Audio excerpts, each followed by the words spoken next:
Friends, आज हम बात करते हैं कपालभाति क्रिया के बारे में। कपालभाति क्रिया वास्तव में प्राणायाम के रूप में भी जानी जाती है, लेकिन हठ योग में इसे षट कर्म के रूप में जाना जाता है। हठ योग में बॉडी क्लींजिंग के लिए 6 क्रियाएं दी गई हैं। कपालभाति भी उन्हीं में से एक क्रिया है। एक्चुअली हमारी बॉडी की इंटरनल क्लींजिंग के लिए योगा में 6 क्रियाएं दी गई हैं, जिससे कि हम अपनी बॉडी के इंटरनल टॉक्सिन जो हैं उनको बाहर निकाल सकें। तो कपालभाति भी उन्हीं में से एक क्रिया है।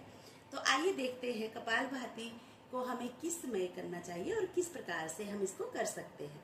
तो कपालभाति को हमें सुबह सुबह खाली पेट करना चाहिए, और इसको हम अगर जब भी आसन से पहले करते हैं, जब भी हम कोई एक्सरसाइज या योगाभ्यास करना जा रहे हैं, अगर उससे पहले इसका अभ्यास करते हैं तो ये हमारे लिए बहुत अत्यधिक लाभदायक होती है।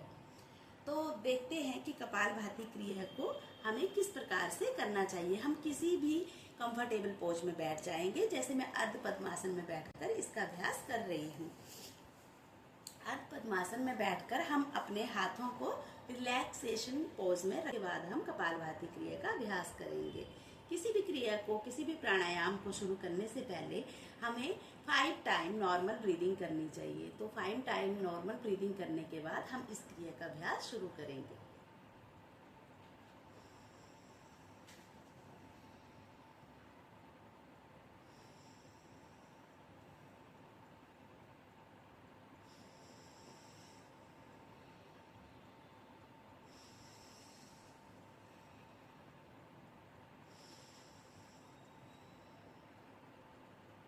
अब हम इस क्रिया का अभ्यास शुरू करेंगे। तो हमें फोर्सफुली अपनी ब्रीथ को एक्सेल करना है। नॉर्मली जिस तरह से हम ब्रीदिंग करते हैं उसी तरह से ब्रीदिंग होने देना है, लेकिन जब भी हम ब्रीद आउट करेंगे तो हमें फोर्सफुली अपनी ब्रीथ को बाहर निकालना है। तो देखते हैं किस तरह से हम इसका अभ्यास करेंगे।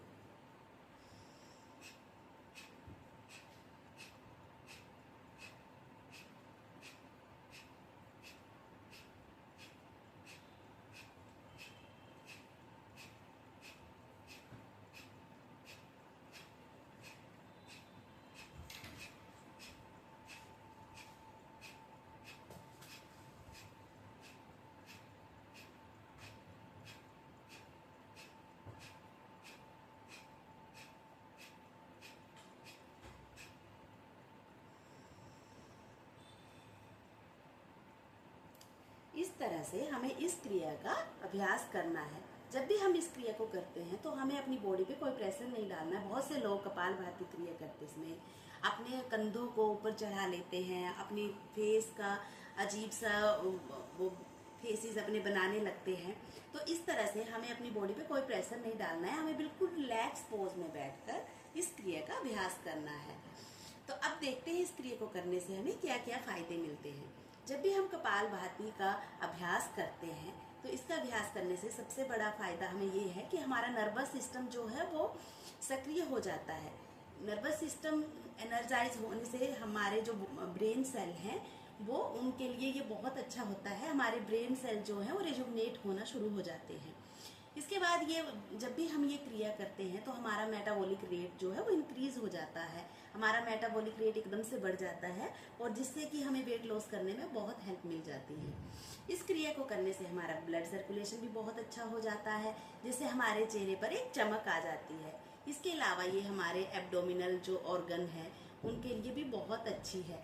एब्डोमिनल ऑर्गन जो है उनके लिए ये क्रिया इतनी अच्छी है कि इसको करने से डायबिटिक पेशेंट को भी बहुत अच्छा फायदा मिल जाता है।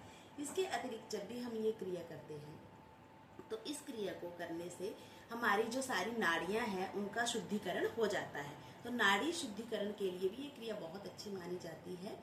तो इस क्रिया के हमें अत्यधिक फायदे मिले, इसके लिए हमें नित्य इसका अभ्यास करना चाहिए, और इसका ये आसना बिफोर प्रैक्टिस माना जाता है। तो जब भी हम योगा करें या कोई एक्सरसाइज करें तो उससे पहले हमें इस क्रिया का अभ्यास करना चाहिए। अब देखते हैं कि इस क्रिया को किन किन लोगों को नहीं करना चाहिए। तो जो स्त्रियां गर्भवती होती हैं उनको इस क्रिया को अवॉइड करना चाहिए। इसके अतिरिक्त किसी को अगर कोई हार्ट प्रॉब्लम है, हार्ट डिजीज है, या किसी को कोई गैस्ट्रिक अल्सर है, हर्निया है, किसी का बीपी बहुत हाई है, बहुत लो है, किसी को अगर नोज ब्लीडिंग हो रही है, तो इन सभी लोगों को इस अभ्यास को नहीं करना चाहिए। इसके अलावा किसी को अगर कोई स्ट्रोक आया है तो वो लोग भी इस क्रिया का अभ्यास ना करें। इसके अतिरिक्त बाकी सभी लोग इस क्रिया का अभ्यास कर सकते हैं और नियमित रूप से इसका अभ्यास करने पर हमें इसके पूरे फायदे मिलते हैं। तो आप सब भी नियमित रूप से रोज इसका नित्य अभ्यास करें ताकि आपको भी इसके सारे फायदे मिल सकें। अगर आपको मेरी जानकारी अच्छी लगी हो तो प्लीज़ लाइक शेयर जरूर करें। Thank you.